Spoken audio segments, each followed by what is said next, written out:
Il me revient le plaisir de présenter cette conférence en 3 mots. Je suis donc Sylvie Aubenas, je dirige le département des estampes et de la photographie, et vous allez écouter à propos de Gabrielle de Rumine, Chantal de Choulepnikov, qui est la directrice honoraire du Musée national suisse, comme il est indiqué à l'écran. Mais ce qui n'est pas indiqué, c'est que vous êtes une des descendantes de Gabrielle de Rumine. Et Flora Tribel, qui est conservatrice au département et qui a travaillé sur chargée de la photographie du 19e et qui a travaillé sur Gabrielle de Rumine. Ce que je voudrais juste dire, c'est que dans le domaine de la photographie du 19e siècle, qui fait l'objet de travaux historiques sérieux depuis 1 ou 2 générations maintenant, de redécouverte, on a commencé par redécouvrir les images et être fasciné par la beauté des images avant de vraiment entreprendre un travail sérieux d'histoire de l'art et d'histoire tout court sur les auteurs et leur biographie. Or, il nous semble qu'il est difficile d'évaluer une discipline artistique et les relations entre les acteurs d'un champ artistique, comme les photographes du 19e siècle, et surtout les premiers photographes, sans avoir une idée précise de qui ils sont, d'où ils viennent, quelle est leur formation initiale, pourquoi ils photographient. Sinon, on perd un peu le sens des images. Or, dans ce domaine, je pense que la Bibliothèque nationale a fait beaucoup et que la conférence de ce soir, qui en fait finalement rend son identité à ce photographe qui a été mal identifié pour des questions d'homonymie, est très importante de ce point de vue-là aussi. Et je tiens à rendre hommage également, puisqu'il se trouve dans la salle, à notre collègue des Archives nationales, Marc Durand, qui a fait beaucoup pour l'histoire de la photographie, l'identification des photographes, en publiant l'inventaire des actes notariés qui ont trait aux photographes du 19e et du 1er et 20e siècle, et qui nous a donné des masses de renseignements très précis sur leur date de naissance, leur date de mort, leur filiation, leur fortune, leurs inventaires après décès, enfin tout ce qu'on fait d'habitude en histoire de l'art, bien naturellement, mais qui manquait cruellement pour la photographie. Et grâce à lui, on a levé des tas de mystères, des tas de difficultés d'identification de personnages. Et les 2 gros volumes qu'on appelle maintenant le Durand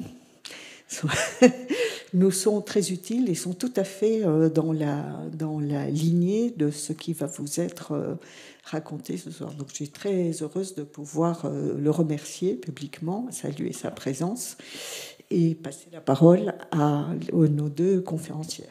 Voilà.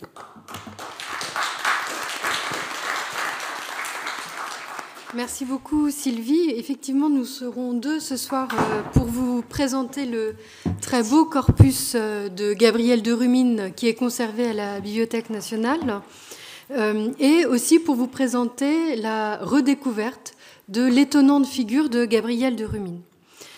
Nous sommes 2, mais nous aurions pu être 4 et nous aurions dû être 4, mais malheureusement nos 2 autres participants sont retenus par des importants contretemps. Giovanni Fanelli, qui est historien de la photographie, anime avec Barbara Mazza, qui nous fait aussi la gentillesse d'être présente ce soir, le site History Photographie. Et c'est en 2023, sur ce site, qu'ont été publiés les 2 premiers articles, celui de Chantal de Choulepnikov et celui de Giovanni Fanelli, qui identifient pour la première fois, de manière juste, l'identité de Gabrielle de Rumine. Donc la conférence que nous allons vous présenter toutes les 2 ce soir doit énormément aux recherches et aux trouvailles réalisées par Giovanni Fanelli. Et puis vous allez aller de surprise en surprise ce soir, et une surprise aurait pu être réservée par Andrea Milanese, qui est conservateur chargé des archives au musée archéologique de Naples, puisque vous verrez qu'un autre corpus de Gabrielle de Rumine a aussi été récemment redécouvert dans cette institution. Je remercie très chaleureusement ma collègue Anna Andruskiewicz, qui nous fait la gentillesse aussi d'être présente ce soir et qui va manipuler pour vous et pour moi les très grands formats de Gabrielle de Rumine. Et nous avons un caméraman que je remercie aussi, qui pourra filmer et agrandir encore pour vous les images de Gabrielle de Rumine. Je passe maintenant avec beaucoup de plaisir la parole à Chantal, qui va vous présenter, Chantal de Choulepnikov, qui va vous présenter sa redécouverte de la figure de Gabrielle de Rumine. Merci beaucoup, Flora. Tout d'abord, je voudrais vous dire combien je suis reconnaissante et heureuse de pouvoir parler de cette découverte qui m'a occupée toutes ces dernières années dans un tel cadre. C'est une joie, évidemment, un honneur. Flora Tribel et moi, nous nous sommes rencontrés il y a 3 ans, en mars 2021, si je ne me trompe pas, 22, pardon, lorsque je suis venue lui présenter mes recherches, qui étaient encore dans une phase approximative, mais je crois, qui lui ont fait plaisir, puisqu'elles allaient dans le sens de ce qu'elle avait déjà supposé. Ce que je vais vous raconter va peut-être vous paraître simple ou simpliste. Maintenant qu'on a fait ces découvertes, tout cela paraît évident, mais nous devons nous replacer tout au début de cette histoire. Depuis les années 80 et jusqu'en 2021, dans toutes les publications, tous les catalogues d'exposition, toutes les archives, toutes les bibliothèques, tous les musées des différents pays en Europe, en Russie et aux États-Unis, l'identité du photographe Gabrielle de Rumine, dont nous allons voir les œuvres aujourd'hui, a été confondue avec celle de son cousin lausannois, qui portait très exactement le même patronyme. Et personne ne pouvait réellement s'en douter, puisque le Gabriel photographe avait quasiment disparu de toutes les généalogies possibles et imaginables, comme je vais vous l'expliquer. Comment sommes-nous arrivés à découvrir cette identité? C'est grâce à la collaboration avec différentes personnes, mais c'est aussi grâce à une série de coïncidences, de coups de théâtre, de situations, de rebondissements que je ne pourrai bien sûr pas vous raconter en détail ce soir, mais qui sont presque dignes d'un roman policier. Et je dirais que l'élan essentiel m'a été donné par Flora Tribel. C'est la première qui, dans un article paru en 2021, a mentionné une incohérence biographique dans les dates dans les dates de la biographie de celui qu'on croyait être le photographe, et qui a dit qu'il devait y avoir une confusion, mais elle n'avait pas les éléments en main, forcément, pour découvrir avec qui il pouvait être confondu. J'ai commencé à me pencher sur l'histoire de ma famille il y a quelques années, une fois que j'avais pris ma retraite. Donc ma famille, ce sont les Choulepnikov. Je ne suis pas exactement descendante de Gabrielle de Rumine, ni le photographe, ni l'autre, vous verrez pourquoi, mais c'est mon arrière-grand-mère qui était née de Rumine. Donc, je me considère, en tout cas à Lausanne, comme la plus proche parente des Rumines. Je dis en tout cas à Lausanne parce qu'il est certain qu'en Russie, il y en a encore un certain nombre. J'ai donc travaillé sur l'histoire de ma propre famille et ensuite, j'ai mis tout ça de côté en me disant qu'il faudrait bien un jour parler des Rumines qui sont bien connues à Lausanne. Et un jour, il y a eu une coïncidence. C'est une de mes anciennes collègues du Musée national qui est venue me voir parce qu'elle préparait une grande exposition sur la photographie suisse au XIXe siècle, et elle avait découvert chez Flora Tribel l'existence d'une très belle collection de photos signées par Gabrielle de Rumine. Suivant tous ses prédécesseurs, elle les a donc attribuées au Gabriel lausannois, et elle était très heureuse de faire découvrir au public suisse un photographe suisse. Malheureusement pour elle, et heureusement pour nous, elle est venue me parler de ce projet, et en le regardant de plus près, j'ai constaté que d'après les dates, il était impossible que le Gabriel lausannois, je l'appellerai ainsi pour simplifier, ait réalisé tant de choses dans une vie aussi brève et qu'il en ait fait autant à un âge encore bien tendre. Cela m'a piqué au vif et je me suis souvenue d'avoir pris connaissance des mémoires d'une tante de mon père, donc une grande tante à moi, que j'appellerai par son petit nom, tante Kitty, qui, avant de mourir dans les années 1930, avait pris soin d'écrire quelques feuillets sur l'histoire de la famille. Et sans elle, nous n'aurions pas su qui était le photographe, donc je lui rends en passant un hommage. Je vais vous montrer un extrait de ses mémoires et je vais vous lire, vous avez la transcription à côté, mais je me permets de vous le lire. C'est donc la fille de mon arrière-grand-mère, Catherine, née de Rumine, qui avait épousé Michel de Choulepnikov, mon arrière-grand-père. Ma chère maman et l'un de ses frères, l'oncle Gabriel, étaient les aînés de la famille. Puis plusieurs frères, Jean, Constantin, Paul, Pierre et une sœur, Nadine, de 12 ans plus jeune que maman. Les frères de maman, très riches à l'origine, se sont tous plus ou moins ruinés. L'oncle Jean, trop bon pour des amis, l'oncle Constantin par sa passion pour les arts, il achetait beaucoup de tableaux, l'oncle Paul, très généreux aussi, et maréchal de noblesse, ce qui l'obligeait à de nombreuses réceptions, l'oncle Gabriel et l'oncle Pierre, je ne sais comment. Mais tous, excepté l'oncle Gabriel, aidés par maman, se sont débrouillés et ont fait leur chemin dans le monde. Malheureusement, elle n'en dit pas plus sur le détail de l'aide qu'a pu apporter sa mère à l'oncle Gabriel. Et comme je le disais, ce Gabriel-là était absent de la plupart des généalogies que j'avais pu consulter, même en Russie.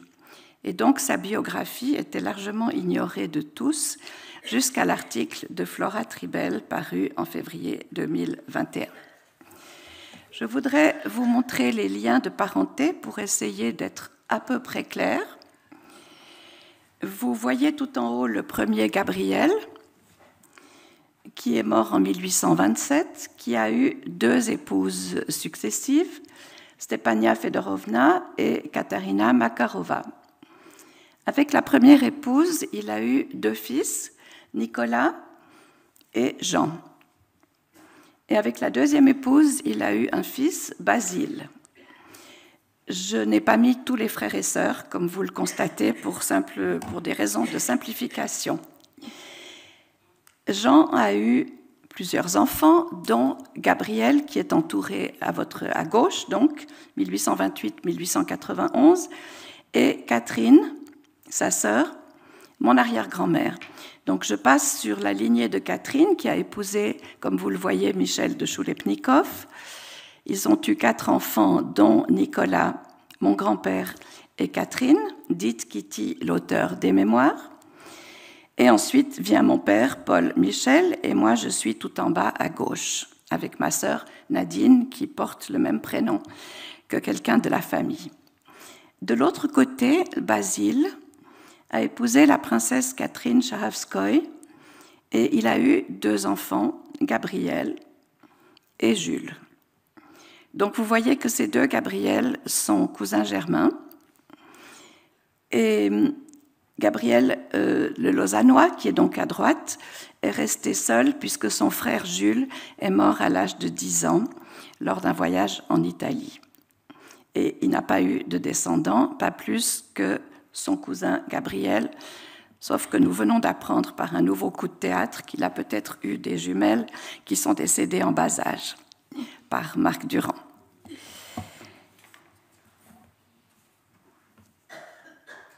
Il restait bien sûr, une fois trouvé un Gabriel de cette période, il restait quand même à prouver que c'était lui le photographe. Et c'est ça qui a été en fait le plus compliqué. Et j'ai commencé par faire une sorte de tableau, de vaste tableau chronologique, en mettant ensemble les données que j'avais sur le Gabriel lausannois avec celles que j'avais trouvées dans l'article de Flora sur le Gabriel photographe. Et il était évident qu'il ne pouvait pas s'agir d'une seule et même personne.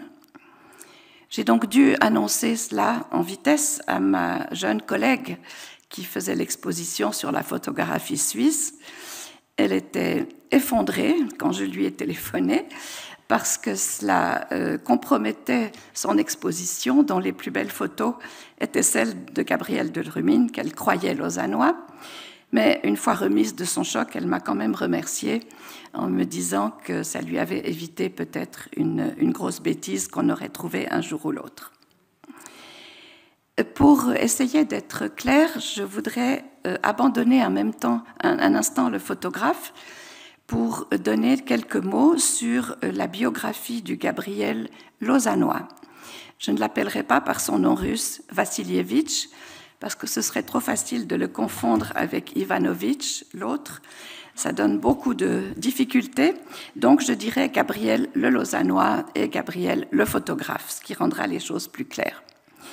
Donc, Gabriel le lausannois était né de Basile et Catherine, princesse Chahavskoy, qui s'était établie en Suisse, à Lausanne, en 1839, soi-disant pour des raisons de santé, puisqu'il semble qu'il y avait de très bons médecins à Lausanne à cette époque, mais c'est surtout pour des raisons politiques, parce qu'ils n'avaient pas du tout l'intention de retourner en Russie et qu'ils étaient très vraisemblablement en conflit avec le tsar de l'époque.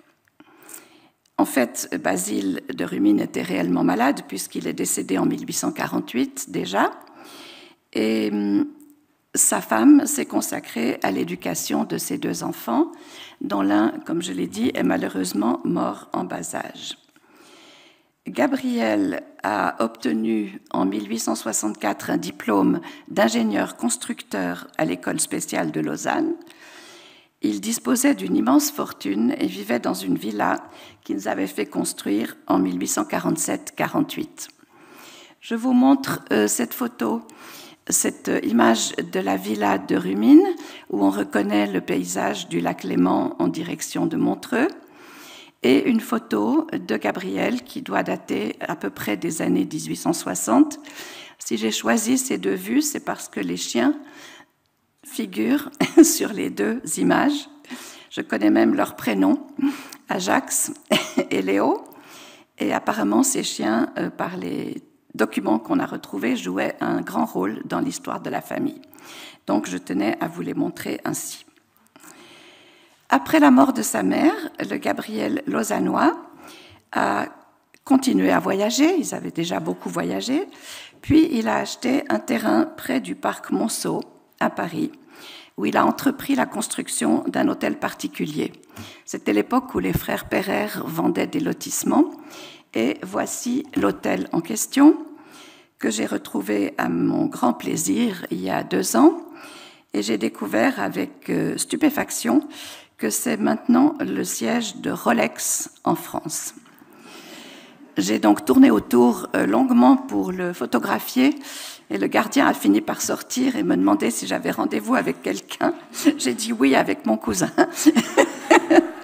Et je lui ai raconté l'histoire, et il était un peu surpris. Et je me suis dit que lors d'un prochain séjour à Paris, je demanderais un rendez-vous à la direction de Rolex. J'oublie maintenant le lausannois et je repasse au photographe. J'essaye d'être claire parce que je sais que l'histoire est compliquée et embrouillée. Et il manquait toujours, même si les dates le montraient, il manquait toujours des preuves absolues de la distinction entre ces deux personnes. Je les ai d'abord trouvées dans un article publié en 2019 par 2 historiens russes, Kirill Vak et Laura Gerd, qui attribuait, comme tous les autres, les photographies au Gabriel lausannois, mais qui citait en complément de leur article une lettre écrite de Paris par le Gabriel photographe en novembre 1858 pour poser sa candidature comme photographe au voyage que le grand-duc Constantin, fils du tsar Nicolas Ier et frère du tsar Alexandre II, allait entreprendre en France, Italie, Grèce et Palestine. Dans cette lettre, Gabriel écrit ceci. En tant qu'aide de camp du comte Ostensacken lors de la dernière campagne, pendant la poursuite de la défense de Sébastopol, j'ai été frappé par le manque de photographes en Russie. C'est pourquoi, une fois la guerre terminée, j'ai démissionné et je suis parti à l'étranger avec l'intention d'apprendre l'art photographique, car c'est la base pour faire connaître à l'Europe, à l'aide de la photographie, les sites importants de notre patrie. La demande est acceptée et Gabriel va donc participer au voyage du Grand-Duc. Je laisserai Flora vous raconter ce voyage. Pendant ce temps, le Gabriel lausannois, âgé de 18 ans, qui avait une existence moins aventureuse que son cousin, terminait ses études secondaires à Lausanne. Il entrait à la faculté des sciences et lettres de l'Académie de Lausanne, actuelle université, avant de recevoir son diplôme d'ingénieur. Il était admis dans une société d'étudiants et présentait avec son précepteur des communications à la Société vaudoise de sciences naturelles. Si je cite tout cela, c'est parce que ce sont des choses attestées à Lausanne et que donc on sait où il se trouvait à l'époque de Sébastopol, par exemple. Il était donc évident que ce jeune homme n'avait pas pu faire une carrière militaire et encore moins participer à la défense de Sébastopol en 1854-55, alors qu'il avait 13 ou 14 ans. Je reviens à la biographie du Gabriel photographe. Je me suis basée sur les écrits de Tante Kitty et la date de naissance de mon arrière-grand-mère, Catherine de Rumine, qui disait que elle et oncle Gabriel étaient les aînés. Mon arrière-grand-mère étant née en 1830, j'ai arbitrairement fixé la date de naissance de Gabriel en 1828. Et cette date a été confirmée ultérieurement par la découverte de la date et du lieu de décès de Gabriel, le photographe. Il y a donc 13 ans de différence entre les deux Gabriel, et je pense pouvoir affirmer qu'ils ne se sont jamais rencontrés.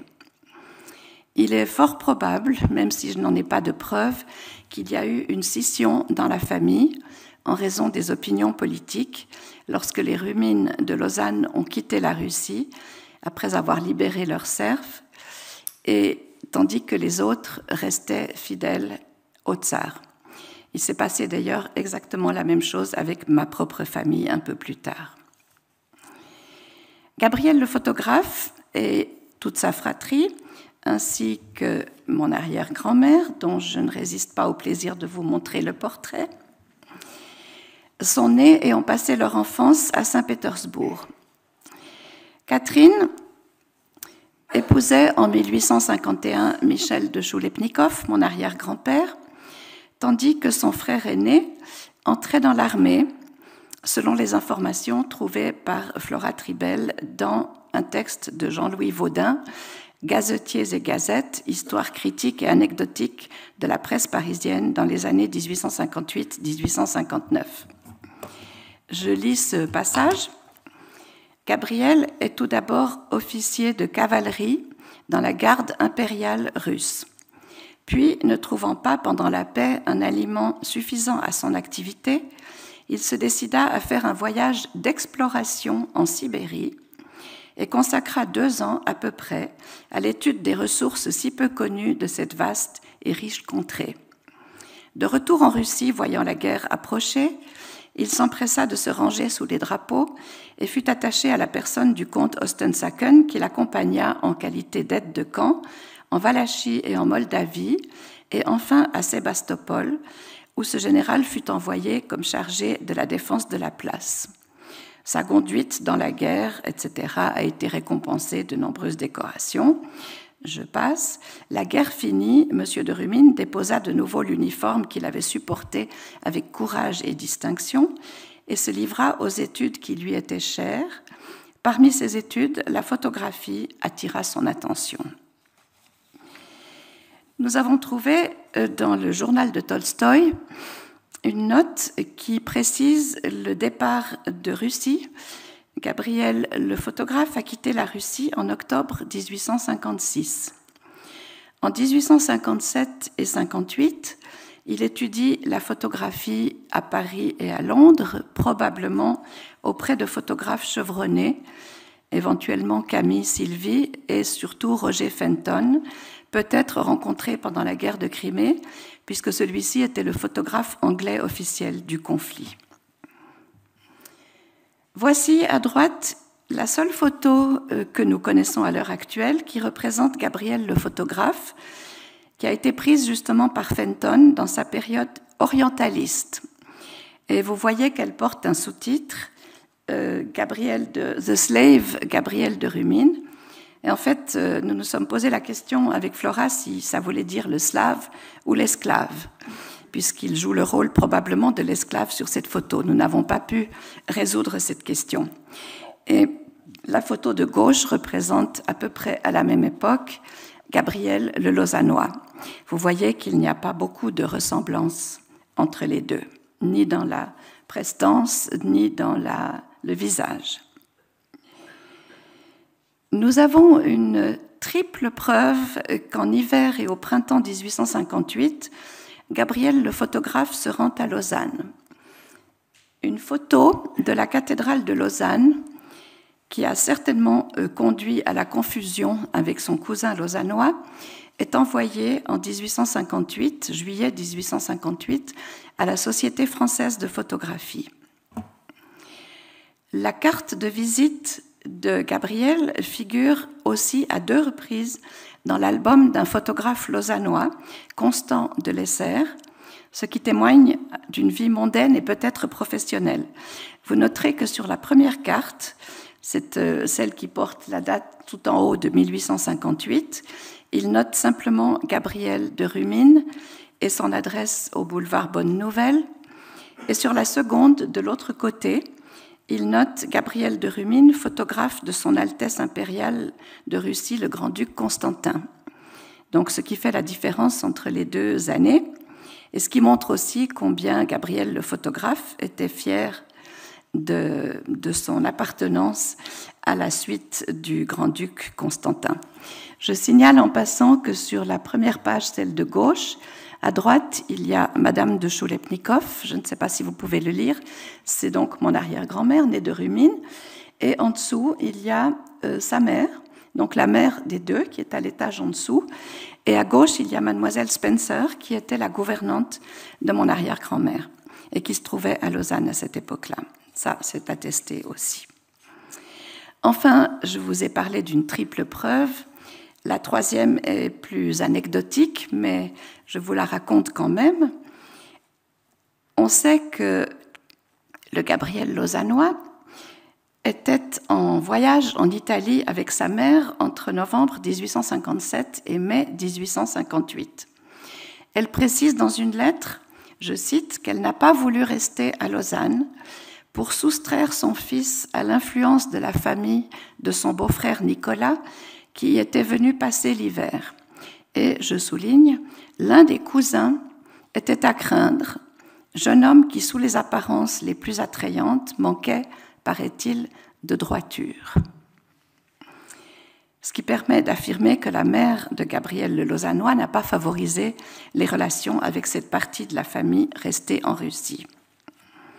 La même source précise, c'est encore plus anecdotique, mais j'ai trouvé ça assez curieux, nous apprîmes après la mort de notre ami Gabriel le Lausannois qu'il, Gabriel le photographe, avait été en séjour à l'hôtel Beau Rivage, à Ouchy, hôtel qui existe toujours à Lausanne, où il était très apprécié des soubrettes et d'autres, ce qui nous donna la clé des bruits calomnieux qui avaient couru et auxquels les personnes qui avaient connu le Gabriel de Lausanne ne pouvaient croire.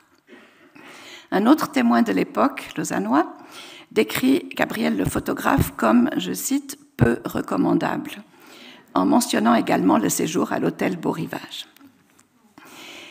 Gabriel le photographe est de retour à Paris au plus tard en automne 1858, ce qui est donc attesté par la lettre dont je vous ai parlé tout à l'heure. Et en avril 1859, il remet à la Société française de photographie les premières épreuves des photographies du voyage. Son atelier est alors situé au 10 rue Villédot, pas loin d'ici, de même que celui de Camille Sylvie, dont il partage peut-être les locaux. En été 1859, Gabriel le photographe, qui n'était apparemment jamais à court d'idées, s'engage dans une autre voie, toujours avec le soutien du grand-duc Constantin. Il lance à Paris un nouvel hebdomadaire, la Gazette du Nord. Vous voudrez bien excuser les photos un peu de travers, je n'ai pas réussi à les redresser. L'objectif de cette Gazette du Nord est d'établir un trait d'union entre la France et les pays du Nord, en particulier la Russie et les pays scandinaves, ainsi que l'Allemagne, non seulement du point de vue politique, mais aussi sur le plan de la littérature, des mœurs, des voyages, des beaux-arts, du commerce et de l'industrie. Cette revue, qui a donc une grande ambition, est de belle qualité. Les articles sont commandés à des spécialistes de premier plan.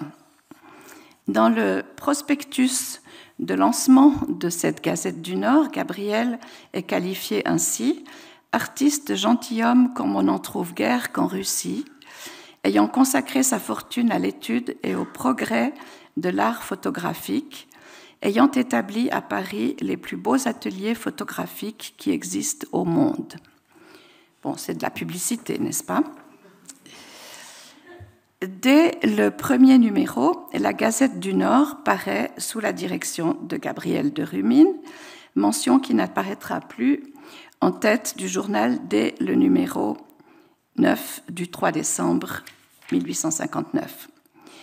J'ai omis de vous dire qu'il était offert aux abonnés de la Gazette du Nord un album, peut-être Flora en parlera, un album contenant les belles photos, les plus belles photos du voyage avec le grand-duc Constantin.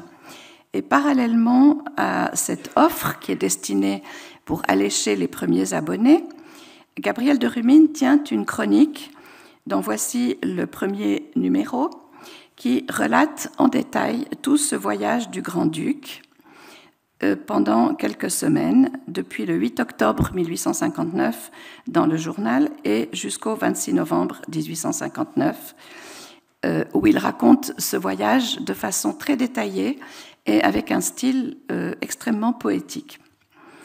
Mais dans le numéro du 12 novembre 1859, ainsi que dans les deux suivants, la rédaction annonce que le nombre de primes destinées aux premiers abonnés de la Gazette du Nord dépasse celui dont l'administration entend disposer et que les personnes qui ne se seront pas abonnées avant le 1er décembre n'auront plus droit à cette prime. Façon de faire pression.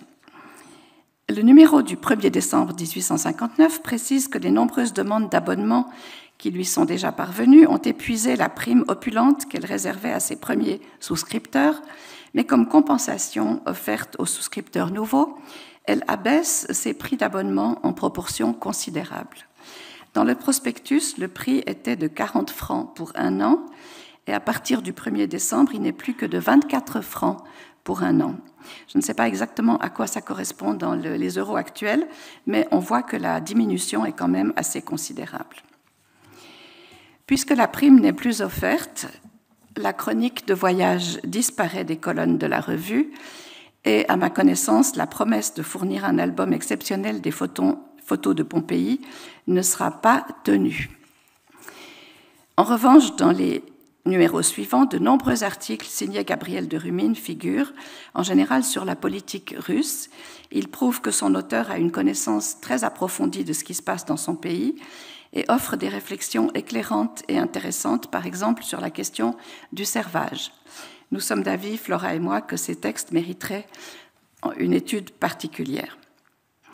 Le 30 juin 1860, non, pardon, je suis allée trop vite, c'est sur la page de droite, Le 30 juin 1860, les responsables de la Gazette du Nord, Gabriel de Rumine, directeur, et Nicolas Ivanovitch Sassonov, rédacteur en chef, informent que la revue va cesser de paraître, faute d'avoir pu lui donner un cadre plus large. Ils prennent soin de préciser « Aux ennemis, nous n'avons à dire qu'une seule chose. On a prétendu que la Gazette du Nord était subventionnée. C'est un mensonge. Ce journal n'a jamais employé d'autre argent que celui de son fondateur et de ses abonnés. » Entre parenthèses, voilà comment Gabriel s'est ruiné probablement. Et il termine en disant « Aujourd'hui, nous déposons notre plume, mais c'est avec le ferme espoir de la reprendre bientôt dans de meilleures conditions, comme un cadre plus large, dans un cadre plus large et sur un terrain plus solide. » Selon Jean-Louis Vaudin, déjà cité, M. de Rumine s'aperçut que son journal ne pouvait avoir le succès qu'il ambitionnait qu'à la condition de contenir une partie politique, la littérature seule étant aujourd'hui incapable d'attirer et de soutenir l'attention du public. On lui laisse la responsabilité de ces phrases. La Gazette du Nord prendra bientôt place dans la presse politique et paraîtra en double feuille avec le format du siècle. Nous applaudissons franchement au programme de M. de Rumine. Son journal est un nouveau trait d'union entre la Russie et la France. Je n'ai pas trouvé trace de la réalisation de ce projet et on ignore s'il y eut d'autres tentatives de la part de Gabriel de Rumine. Quant à Sassonov, il a fini sa vie dans l'oubli à Genève en 1862. Entre 1860 et 1862, on sait très peu de choses sur la vie de Gabriel, le photographe toujours. Il participe à l'exposition internationale de Londres en 1862 et il annonce ses diverses activités sur une carte de visite que je vous laisse lire. On voit qu'à la photographie, il associe la peinture à l'huile, la restauration de reproductions de peintures de maîtres anciens et des reproductions de toutes sortes. Son studio se trouve au 5 Lower Gorn, Queen's Gate, Hyde Park, Kensington, ce qui est une adresse assez prestigieuse. La même année, il se présente aussi à l'Exposition internationale de photographie d'Amsterdam. Le 26 novembre 1862, Gabriel de Rumine cède un brevet à Adolphe Eugène Disdéry. Il s'agit d'un procédé de reproduction photographique obtenu par arrêté de Monsieur le ministre de l'Agriculture, etc., pour un procédé à l'aide duquel on obtient des images photographiques sur la toile préparée pour les peintres, dite toile imprimée. Selon ce document, Gabriel de Rumine est lieutenant-colonel, domicilié Maison Rumine, quai du Palais à Saint-Pétersbourg, actuellement logé 17 rue de Rochechouart à Paris. Il n'est donc que de passage à Paris. Raison pour laquelle on peut supposer qu'il est retourné en Russie. Après cette date, plus de nouvelles. Il avait cédé son brevet, il était domicilié à Saint-Pétersbourg, et les recherches dans les sources russes n'ont pas pu être encore faites pour la période entre 1862 et 1871. C'est la date à laquelle il refait surface à l'occasion du décès de son cousin Gabriel le Lausannois. Ainsi, les deux destins se rejoignent à ce moment crucial. Je reviens donc un instant sur Gabriel le Lausannois pour expliquer comment il a fini sa vie. Il était parti pour un voyage probablement en Terre Sainte et il est mort à Bucarest de la fièvre typhoïde à l'âge de 30 ans en juin 1871, sans descendance. Mais avant de partir, il avait rédigé un testament par lequel il léguait une grande partie de sa fortune, 1 500 000 francs de l'époque, à la ville de Lausanne pour la construction d'un édifice d'utilité publique.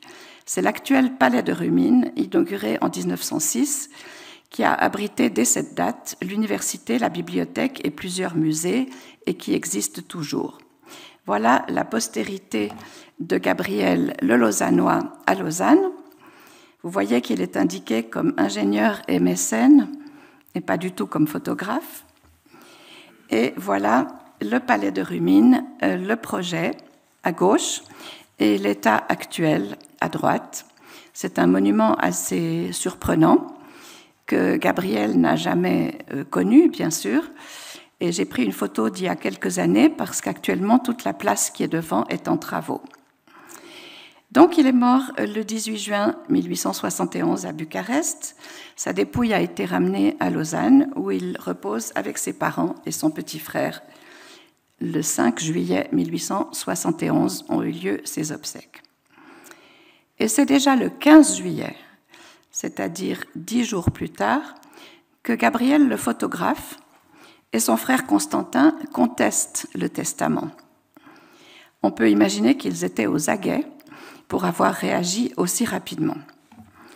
Je vais essayer de résumer l'objet de la contestation. Gabriel le Lausannois avait bel et bien rédigé un testament, mais il l'avait fait seul chez lui, et il n'avait pas utilisé, semble-t-il, les termes juridiques adéquats. Ni ses cousins, ni ses tantes, ni personne ne figuraient dans le testament, à l'exception de mes arrière-grands-parents, qu'il appelle mes chers cousins Michel et Catherine de Choulepnikov, à qui il léguait la villa de l'Églantine que je vous ai montrée plus tôt. Malheureusement, elle n'est pas restée dans la famille. Ce n'est pas là que j'habite, donc. Selon la loi du canton de Vaud, seuls les collatéraux ont droit à la succession. Et dans ce cas, les cousins n'avaient pas droit à l'héritage. Seules 2 tantes, maternelle et paternelle, y auraient eu droit. Donc, Gabriel, le photographe, et son frère Constantin ont pris une voie diplomatique pour essayer de prouver que leur cousin lausannois était russe, avait gardé la nationalité russe, pour que le testament soit placé sous les lois russes, ce qui leur aurait donné tous les avantages. Ils ont été d'abord déboutés à Lausanne. Ils se sont adressés à la légation de Russie en Suisse, qui s'est tournée vers le gouvernement suisse, lequel a mandaté un avocat qui a rédigé un long mémoire dans lequel il a prouvé la nationalité suisse de Gabriel le Lausannois, qui a d'ailleurs reçu la bourgeoisie d'honneur de Lausanne en remerciement de la générosité dont ils avaient fait preuve vis-à-vis de cette ville.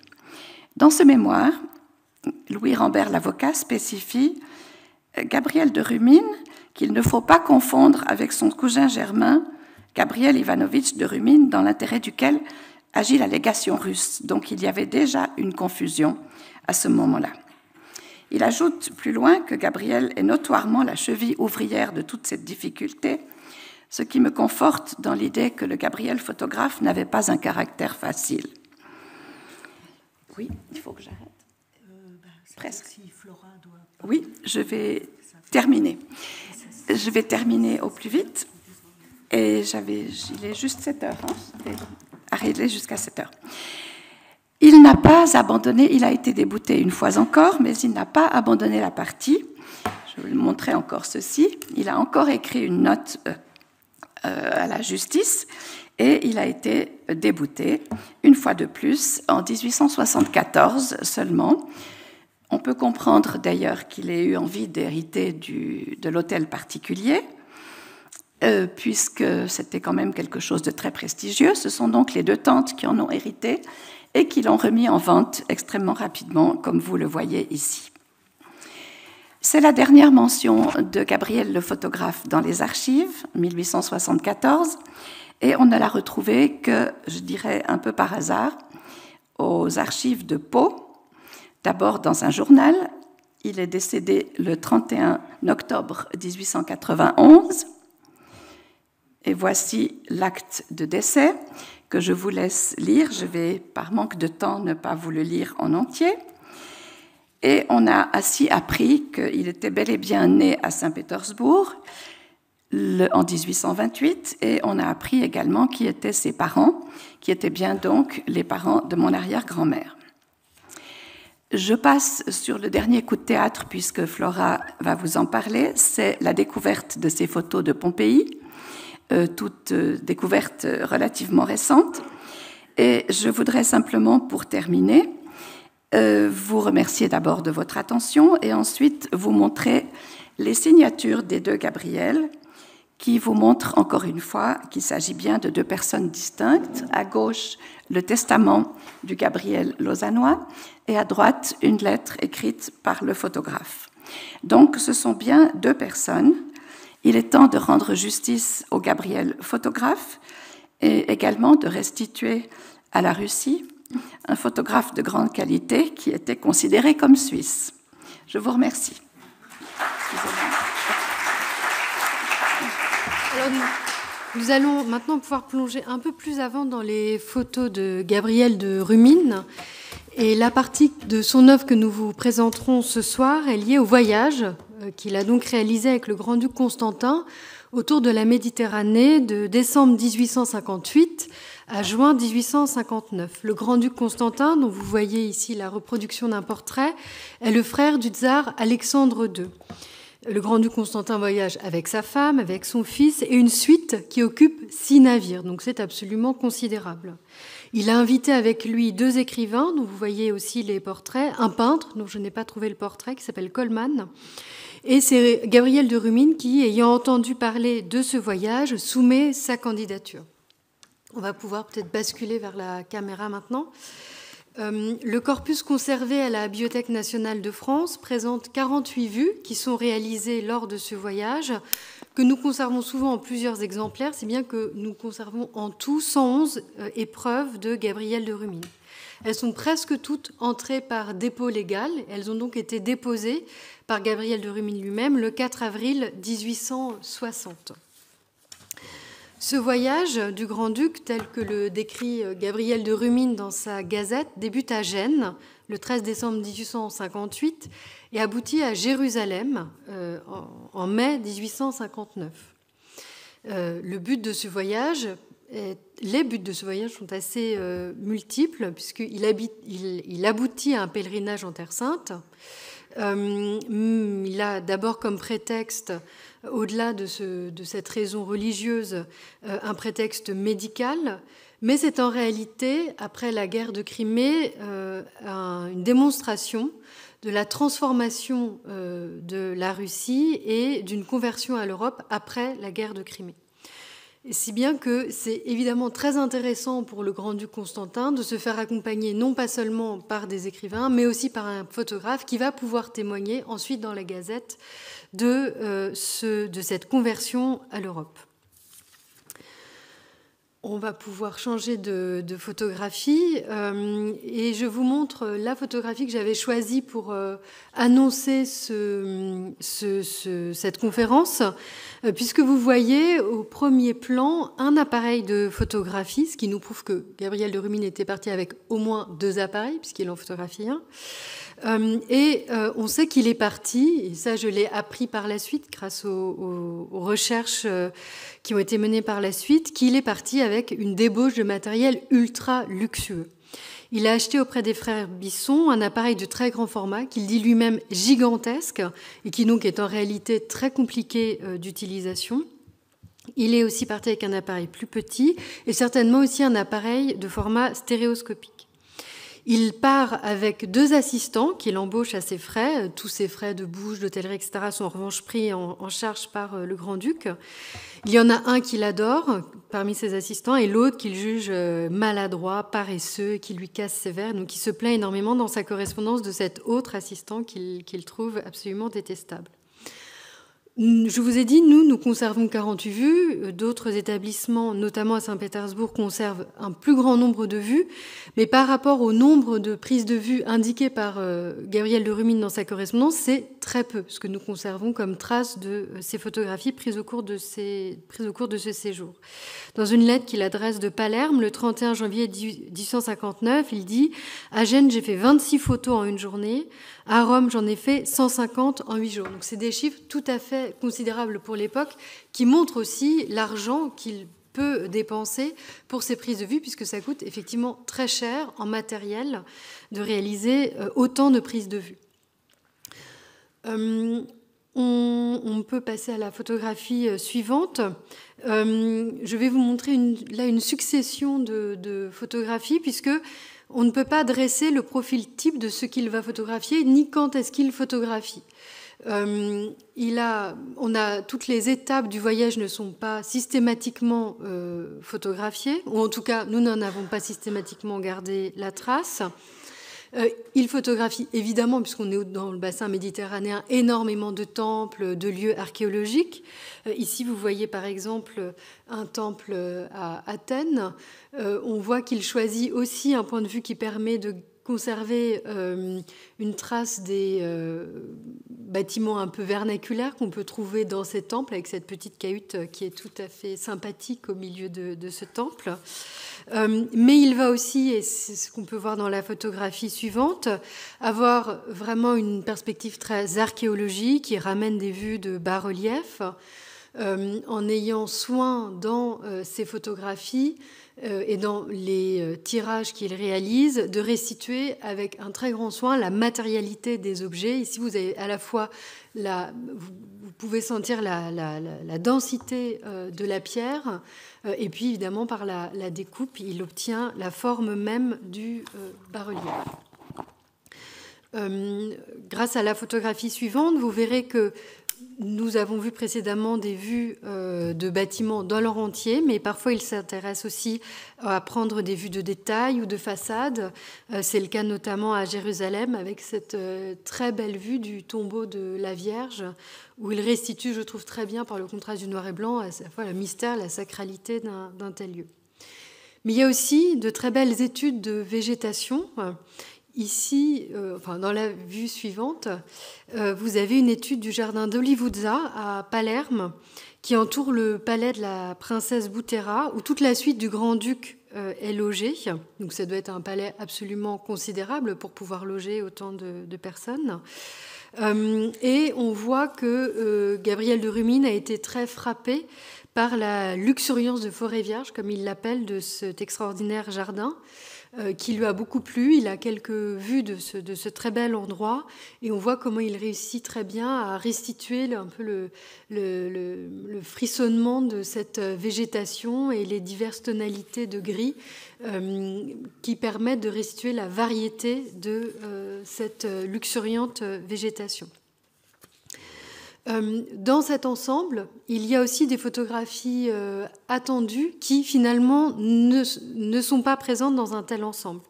Malgré ses tentatives et ses espoirs, il ne parvient pas, par exemple, à photographier depuis le bateau. On sait que c'est quelque chose qu'il tente, mais qu'il ne parvient pas à réaliser. On n'a pas non plus de portrait de la suite ni des souverains, ce qu'on attendrait quand même pour un tel voyage. On sait que le grand-duc a laissé la pleine propriété de tous les négatifs à Gabriel de Rumine, à l'exception des portraits de lui, de sa femme et de son fils, ce qui peut peut-être expliquer cette absence de tirage. Il y a un seul tirage qui présente une figure que vous voyez en haut du petit escalier, où on se plaît évidemment à voir un autoportrait de Gabriel de Rumine, mais c'est absolument discutable et indécidable. L'ensemble que vous commencez à voir est d'une très grande qualité technique, esthétique, notamment parce que ces prises de vue sont très composées. Je vous ai dit, il en fait énormément dans une même journée, visiblement, mais elles sont toutes extrêmement composées, extrêmement travaillées. Et vous voyez ici, par exemple, qu'il choisit un point de vue qui magnifie l'acropole, avec ce point de vue en contre-plongée, qui est un point de vue qu'il adopte très souvent dans ses prises de vue de monuments. Dans la photographie suivante, on peut voir aussi qu'il choisit des cadrages qui jouent sur l'étagement des plans. Vous voyez ici comment il a cadré cette vue d'un temple sur l'acropole avec un premier plan très confus du fait même de l'accumulation de pierres, avec au contraire un rythme au second plan qui est magnifiquement créé et qui crée un effet de profondeur. Il utilise aussi, et on peut le voir dans la photographie suivante, ce qu'on appelle le vignettage, qui est un effet au moment de la prise de vue d'assombrissement des bords, qui là, alors il faudra renverser la photographie pour que vous puissiez en profiter pleinement, qui renforce la focalisation sur cette vue d'une sculpture de Philippe V à Palerme.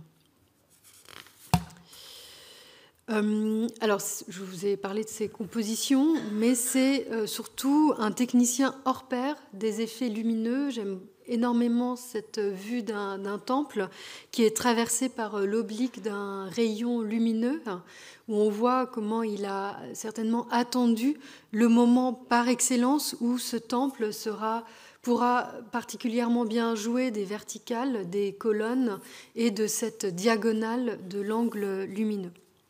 Une des plus belles photographies du corpus que nous conservons est réalisée à Pouzzoles, sur un site, sur cet ensemble de colonnes. Je vous invite à regarder sur Internet une vue de cet endroit, parce que vous voyez à quel point, quand on voit une vue de cet endroit, Gabriel de Rumine a réussi à le magnifier. Quand vous allez voir cet endroit, alors moi je n'en ai vu que des photographies, ce n'est pas du tout aussi dramatique, aussi spectaculaire, et on voit bien là le travail de transmutation que peut réaliser le photographe par l'art du cadrage, l'attente du moment lumineux. Et on sait que Gabriel de Rumine a une très grande sensibilité à la lumière. Dans son récit de la Gazette du Nord, c'est un récit qui reste quand même relativement factuel, il y a quelques élans lyriques malgré tout, et qui sont en particulier sur des effets de lumière. Et à un moment donné, il parle de la lumière en Sicile, donc c'est pas exactement au même endroit, mais ça reste quand même une lumière italienne, dirons-nous. Et il écrit « Vers le milieu du jour, le ciel prenait une clarté rigide qui faisait planer sur cette nature une crudité de ton propre au climat qui n'ont ni l'aube ni le crépuscule et qui entrent dans les lumières et en sortent brusquement. » Je trouve qu'on sent très bien dans ces photographies aussi cette sensibilité à ces lumières un peu brutales qui peuvent parfois exister en Italie et dont on peut être aussi, nous, sensibles. Il retravaille aussi beaucoup ses négatifs. Il a réalisé à la fois des tirages sur place au fil de son voyage, mais aussi dans ses très luxueux ateliers dont vous parlez, Chantal, 10 rue Villédo. Ici, vous voyez comment il a entièrement retravaillé le ciel pour détourer le monument et donc le magnifier, l'abstraire en quelque sorte de tout ce qui pourrait salir son caractère intemporel. Et il repeint donc le ciel de ses négatifs par un effet de masquage pour pouvoir obtenir cet effet de détourage. Je vous montre ensuite deux fois, je dirais, le même négatif travaillé différemment. Dans un cas, vous avez l'Hercule Farnèse tel qu'il est présenté dans le palais Bourbon, le musée Bourbon, enfin, ce qui s'appelle à ce moment-là le musée Bourbon, donc l'ancêtre du musée archéologique de Naples. L'autre tirage qu'il arrive à réaliser en détourant cette fois la figure de l'Hercule Farnèse, et on voit très bien comment il transforme l'appréhension de cette sculpture par cet effet de travail sur son négatif. Je vous ai dit plus tôt qu'il y a très peu de personnages dans les photographies que nous conservons de ce voyage autour de la Méditerranée. C'est aussi un effet du temps de pause qui est alors nécessaire pour réaliser ces prises de vue. Et vous voyez ici à Palerme une photographie assez touchante parce que vous avez seulement une petite carriole avec un petit âne qui est resté immobile assez longtemps pour pouvoir être photographié, et tout le reste, vous avez une espèce de léger brouillard sur le reste de la prise de vue et du tirage qui est lié à ces passages des passants qui donc n'apparaissent plus que comme des ombres à Palerme en 1859. Et je vous montre une dernière image de ce corpus dont l'ensemble est numérisé, donc que vous pourrez encore profiter grâce à Gallica. Je vous montre cette dernière image parce qu'elle peut sembler, alors que je vous ai dit que c'était un technicien extraordinaire, aussi témoigner d'erreurs ou de problèmes de tirage. Et c'est le cas, et malgré tout, Gabriel de Rumine la conserve. Alors, Vous voyez qu'il y a des traces de coulure, que le collodion du négatif s'est soulevé et a disparu, laissant ces traces noires. Moi, je pense qu'il l'a gardé parce que ces problèmes de tirage participent en réalité au mystère de cette photographie et lui apportent quelque chose qui peut être aussi ce que l'on ressent quand on traverse des lieux qui sont évidemment aussi importants que le Saint-Sépulcre, notamment à une période où le Saint-Sépulcre est très disputé entre les orthodoxes et les catholiques, et tout l'objet aussi de ce voyage est évidemment d'affirmer la présence russe sur ce lieu très particulier dans l'imaginaire chrétien. On va revenir maintenant sur le PowerPoint, puisque j'évoque très rapidement d'autres collections où des vues de Gabriel de Rumine sont conservées et qui permettent de montrer un autre aspect de ce photographe. Je vous ai montré des tirages très beaux, très spectaculaires. On sait aussi qu'il a réalisé sur son retour de Jérusalem, il est passé très certainement en Italie, où il a fait en juin 1859 des vues, il a réalisé des vues stéréoscopiques des troupes françaises à ce moment-là en Italie. Ces vues sont conservées donc dans la collection Auer en Suisse. Et le fait que certaines photographies soient conservées en Suisse a évidemment toujours favorisé aussi cette confusion entre les deux Gabriel de Rumine.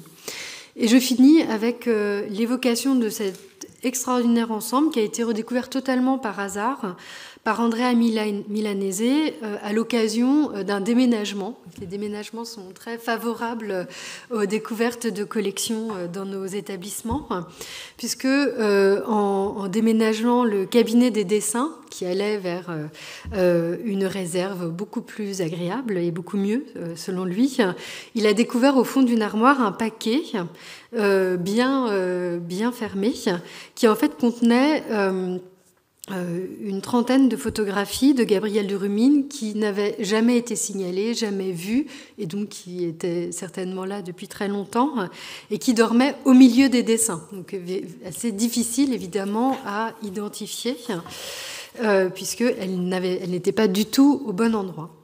C'est un ensemble particulièrement intéressant parce qu'il témoigne de l'autorisation très exceptionnelle qui a été accordée par la Maison royale de Naples à Gabriel de Rumine, du fait de l'intercession évidemment du grand-duc Constantin, pour faire des prises de vue à Pompéi, puisque les prises de vue étaient normalement interdites depuis 1855. Et pendant un mois, du 7 mars au 6 avril 1859, Gabriel de Rumine va, à l'occasion des différentes visites du grand-duc Constantin à Pompéi, réaliser des prises de vue, notamment de bâtiments qui sont tout récemment excavés, et donc faire circuler des vues inédites de Pompéi. C'est aussi pour nous un ensemble très intéressant puisque c'est un témoignage des tirages réalisés par Gabriel de Rumine directement en Italie au moment de son voyage et non pas seulement à son retour à Villedot. Il y a aussi un ensemble qui est conservé à la Société française de photographie de ces tirages envoyés au fil de son voyage. Et on sait que donc, ce sont des photographies réalisées en Italie parce qu'elles ont été remises par le grand-duc Constantin à Caserte pour le souverain le 17 avril 1859. Et donc on a aussi la signature rouge de Gabriel de Rumine qui est systématiquement apposée dans le coin de ces épreuves. Alors on est vraiment très contente, je crois, Chantal et moi, d'avoir pu vous présenter cette figure parce que c'est un photographe vraiment passionnant. J'espère vous avoir convaincu de l'intérêt de son œuvre photographique qui reste encore en partie à découvrir. Mais la photographie aussi n'est qu'un des aspects de cet aristocrate russe qui, je vous l'ai dit, accompagne aussi une conversion de la Russie vers l'Europe. Et je pense que dans la période actuelle, c'est un écho intéressant à étudier. Il l'accompagne par la photographie, par la presse, de cette extraordinaire Gazette du Nord. C'est aussi une figure qui a fréquenté le monde de la bohème parisienne, Dans la Gazette du Nord, il publie des poèmes en prose de Baudelaire. Il publie en feuilleton des romans, donc traduits en français, des grands écrivains russes de l'époque, notamment Gontcharov. On sait qu'il fréquente Tolstoï. C'est donc une figure totalement atypique, et nous espérons pouvoir combler les manques, les très importants manques de sa biographie, notamment grâce à l'aide de Marc Durand, qui a déjà commencé à esquisser des nouveautés depuis quelques jours, depuis qu'on a pu discuter avec lui de cette figure. Et donc voilà, nous vous remercions pour votre attention et nous espérons dans quelques années pouvoir encore faire de nouvelles découvertes sur cette passionnante figure.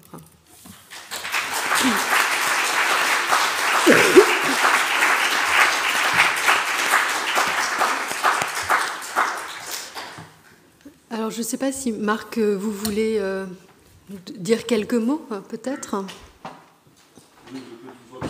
Alors, il y a un micro qui arrive.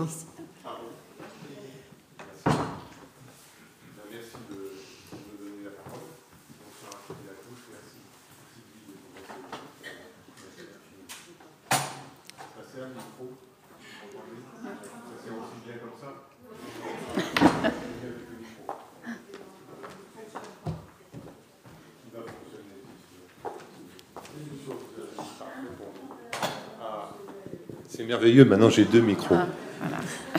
Bon, donc, je suis Marc Durand, j'ai travaillé pendant près de 30 ans aux Archives nationales dans un service particulier qui gère les archives notariales.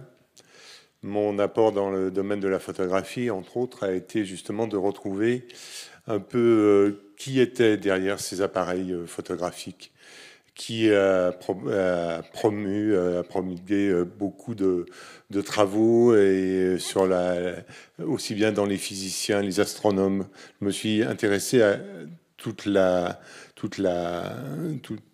le milieu photographique au XIXe siècle au travers d'archives notariales afin de permettre de mieux connaître donc ces personnes, ces praticiens de la photographie dans tout domaine. Donc ça permet de connaître, entre autres, au travers de leur contrat de mariage, eh bien justement leur niveau socio-culturel et socio-économique. Si certains, quels sont les types de mariages qu'ils peuvent contracter. Donc l'apport de l'époux et de l'épouse. Et à la fin de leur vie, par rapport à des inventaires après décès, de voir en effet si certains ont réussi ou pas. Donc ça a été un de mes principaux apports à la photographie, à l'histoire de la photographie, au travers de ce type d'archives. Donc je me suis intéressé à Gabriel depuis quelques jours. Donc j'aime souvent à dire que je fais des choses que les autres ne font pas parce que je ne sais pas faire ce que les autres font. Donc j'ai essayé de retrouver un peu Gabriel et j'ai eu la chance de le retrouver de mémoire. Ça date d'hier, alors c'est pas encore très bien ancré dans ma pauvre tête.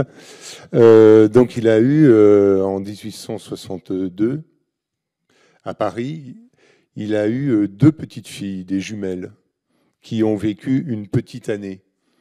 Il a eu donc sur la déclaration de naissance de ces 2 enfants, de ces 2 jeunes filles. L'une s'appelle de mémoire Gabrielle et l'autre Olympe. Ça ne vous étonnera pas. Donc elles naissent d'une maman qui est non indiquée, mais dans l'acte de naissance. C'est à Paris, dans le 17e arrondissement, au Batignolles. Donc il est indiqué que la maman s'appellerait Roussel, avec 2 S-E-L à la fin. Et les 2 enfants sont déclarés de mémoire par un médecin et par Gabriel de Rumine. Alors ce qui est intéressant, c'est qu'on donne son âge. Donc ça permet quand même évidemment d'authentifier Gabriel Vassilievitch, c'est ça? Non, c'est l'autre. Ivanovitch, excusez-moi, j'ai du mal avec les prénoms russes parfois. Voilà, donc ça nous donne eh bien, que cet homme a eu 2 petites filles qu'il a envoyées en en nourrice dans une petite ville du département de l'Aisne. Et j'ai pu d'abord retrouver les actes de décès de ces 2 enfants. Elles sont mortes à 1 mois et demi d'intervalle. Et au travers de ces 2 actes de décès, on indique leur acte de naissance, leur lieu de naissance. Et là, c'est là où j'ai pu donc découvrir cette nouveauté sur la vie de Gabrielle. Donc merci beaucoup, mesdames, de nous faire toujours espérer que dans ce métier d'archiviste, d'historien, on a toujours l'impression d'avoir peut-être fait le tour des choses, mais non, ça ne marche pas du tout comme ça. On travaille tous, quand on est archiviste ou historien ou travailler dans nos milieux, on travaille tous pour le temps long. Donc il est toujours possible de découvrir toutes les erreurs que l'on fait, et grâce à vous, vous nous permettez justement de défricher un peu tout ce monde nouveau. Merci de m'avoir écouté. Merci.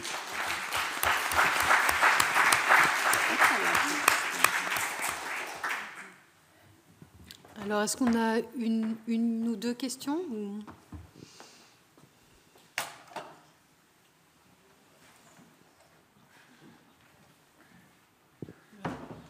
Bonsoir. Tout d'abord, merci beaucoup pour cette exposition de très bonne qualité, magnifique.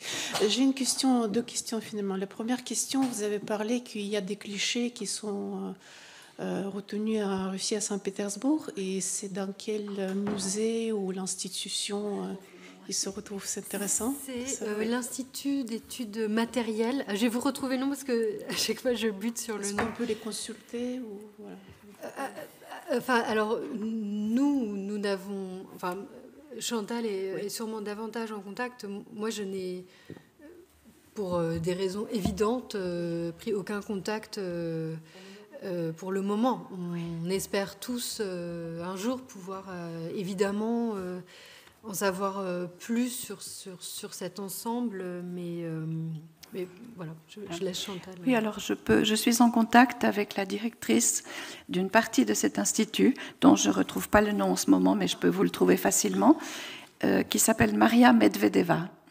C'est l'Institut d'histoire de la culture matérielle, qui dépend de l'Académie à Saint-Pétersbourg, des sciences de Saint-Pétersbourg. Oui, exactement. Oui. L'Académie, excusez-moi. L'Académie des sciences. D'accord, merci beaucoup. Et deuxième question, petite. Est-ce qu'il y a un projet de publier peut-être un ouvrage qui va raconter cette histoire, je trouve intéressante, avec l'impression des clichés? Alors je peux répondre toutes les 2, je crois. En ce qui concerne l'identité de Gabrielle, j'ai publié un article sur le site du professeur Fanelli il y a 1 an et demi, c'est ça, je crois, en automne 2023. C'est juste, oui. Ce dont je le remercie encore, même s'il est absent aujourd'hui. Et justement, Madame Medvedeva était très intéressée par cette découverte, puisqu'elle ne connaissait pas non plus. Elle avait écrit elle-même un article qui est apparu sur le net, sur les photographies de Gabrielle il y a 3 ou 4 ans, je crois. Et elle est très intéressée et elle pense en tout cas publier quelque chose dans la revue de cet institut, mais ce n'est pas encore exactement défini quand et comment et sous quelle forme. Mais je peux vous dire que le contact est établi avec elle et qu'elle souhaite que ce soit un peu plus, disons, plus connu, mieux connu.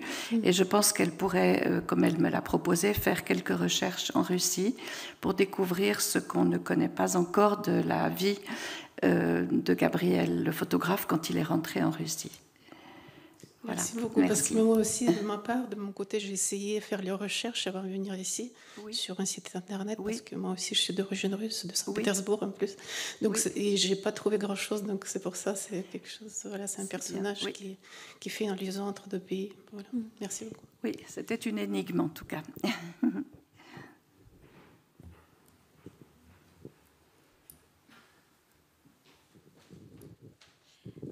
Merci beaucoup pour la qualité de vos interventions. Par ailleurs, si j'ai bien compris, non seulement il a fait des photos, mais il a inventé déposé un brevet. Oui. Il a effectivement on sait qu'il a déposé un brevet puisqu'il le cède à Disdéry. Donc c'est qu'il en a la propriété, même si il a des mauvais comportements et que c'est un mauvais garçon, etc. On peut être sûr qu'il a bien déposé ce brevet. Et peut-être d'autres, ça c'est une recherche qu'on doit encore faire à l'INPI pour voir quelle serait l'ampleur des brevets qu'il a déposés. Je crois qu'on peut vous remercier pour votre attention.